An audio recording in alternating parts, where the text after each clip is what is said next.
Welcome to Tulaja family threads. ಇವತ್ತು ನಾನು ಕೊಬ್ಬರಿ ಬರ್ಫಿಯನ್ನು ಯಾವ ಥರ ಮಾಡೋದು ಅಂಥೇಳಿ ತೋರಿಸ್ಕೊಡ್ತೀನಿ.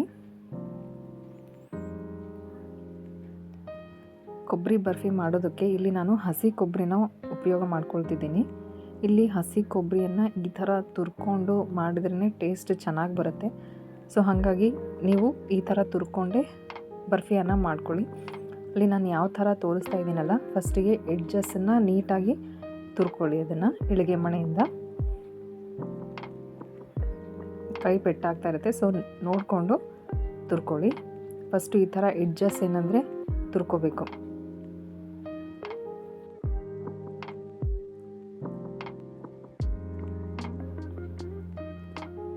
ನೋಡಿ, ಎಡ್ಜಸ್ ಎಲ್ಲ ಆಗಿದೆ.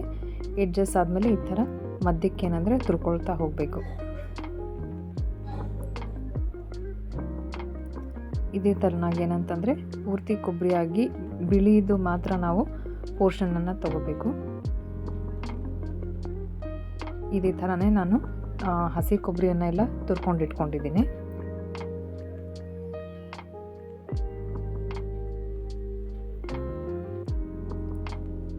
ಇಲ್ಲೇನಂತಂದರೆ 2 ಕಪ್ ಕೊಬ್ಬರಿಗೆ 1 ಕಪ್ ಏನಂತಂದರೆ ಸಕ್ಕರೆನ ತೊಗೋಬೇಕು, 1 ಗ್ಲಾಸ್ ಹಾಲು. ಈಗ ಒಂದು ದೊಡ್ಡ ಪಾತ್ರೆಗೆ ನಾನು ಕೊಬ್ಬರಿಯನ್ನು ಹಾಕ್ಕೊಳ್ತಿದ್ದೀನಿ.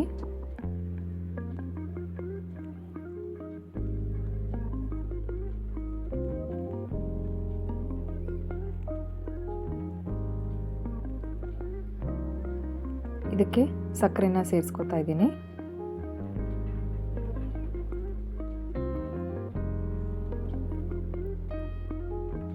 ಇದೆರಡನ್ನೂ ಹಾಕ್ಕೊಂಡು ಸ್ವಲ್ಪ ಏನಂದರೆ ಕಲಿಸ್ಕೊಳ್ಳಿ.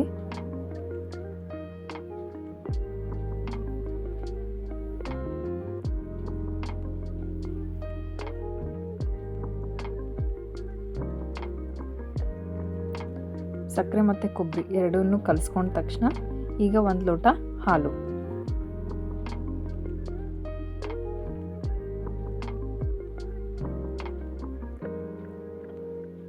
ಒಂದು ಲೋಟ ಹಾಲನ್ನು ಹಾಕ್ಕೊಂಡು ಚೆನ್ನಾಗಿ ಕಲಿಸ್ಕೋಬೇಕು.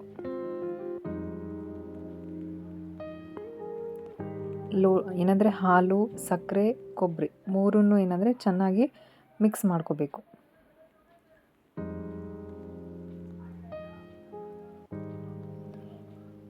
ಇದು ಚೆನ್ನಾಗಿ ಕಲ್ತ್ಕೊಂಡಿದೆ.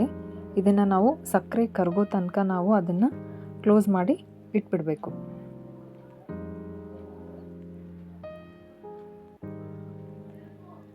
ನನಗೇನಂದರೆ 1 ಗಂಟೆ 2 ಗಂಟೆ ಆಯಿತು ಸಕ್ಕರೆ ಎಲ್ಲ ಕರಗೋದಕ್ಕೆ.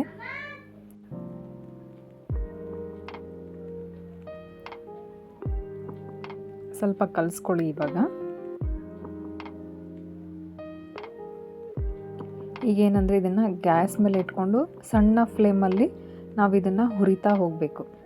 ಏನಂದರೆ ಅದ್ರದ್ದು ತೇವಾಂಶ ಎಲ್ಲ ಹೋಗಬೇಕು, ಅಲ್ಲಿ ತನಕನೂ ನಾವು ಇದನ್ನು ಹುರಿಬೇಕು. ನನಗೆ ಏನಂದರೆ ಒಂದು ಹಾಫ್ ಆನ್ ಅವರ್ ಏನಂದರೆ ನನಗೆ ಹಿಡಿತು. ಸೊ ಸಣ್ಣ ಊರಿನಲ್ಲಿ ತೇವಾಂಶ ಎಲ್ಲ ಹೋಗೋ ತನಕ ಹುರಿಬೇಕು.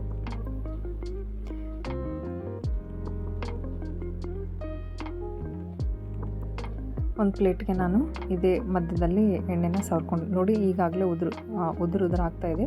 ಸೊ ಸ್ವಲ್ಪ ತೇವಾಂಶ ಇರಬೇಕು. ನೀವು ಪೂರ್ತಿ ಡ್ರೈ ಆಗೋ ತನಕ ಹುರ್ಕೊಂಡ್ರೆ ಅದು ಪೀಸಸ್ ಆಗಿ ಬರಲ್ಲ. ಸೊ ಈಗ ಇದು ರೆಡಿಯಾಗಿದೆ. ಈಗ ಒಂದು ಪ್ಲೇಟ್ಗೆ ಎಣ್ಣೆ ಸವರ್ಕೊಂಡಿರ್ತೀವಲ್ಲ, ಅದಕ್ಕೆ ನಾವು ಹಾಕ್ಕೊಂಡು ಚೆನ್ನಾಗಿ ಹಡ್ಕೋಬೇಕು. ಸ್ವಲ್ಪ ನೀವೇನಂದರೆ ಅದನ್ನು ಬಿಸಿ ಇರುತ್ತೆ, ಸ್ವಲ್ಪ ನೀರನ್ನು ನೀವು ಹಚ್ಕೊಂಡು ಅದನ್ನು ಪ್ರೆಸ್ ಮಾಡಬೇಕು. ಗಟ್ಟಿಯಾಗಿ ಪ್ರೆಸ್ ಮಾಡಬೇಕು.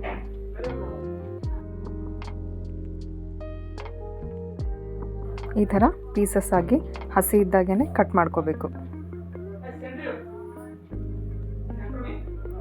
ಈಗ ರೆಡಿಯಾಗಿದೆ.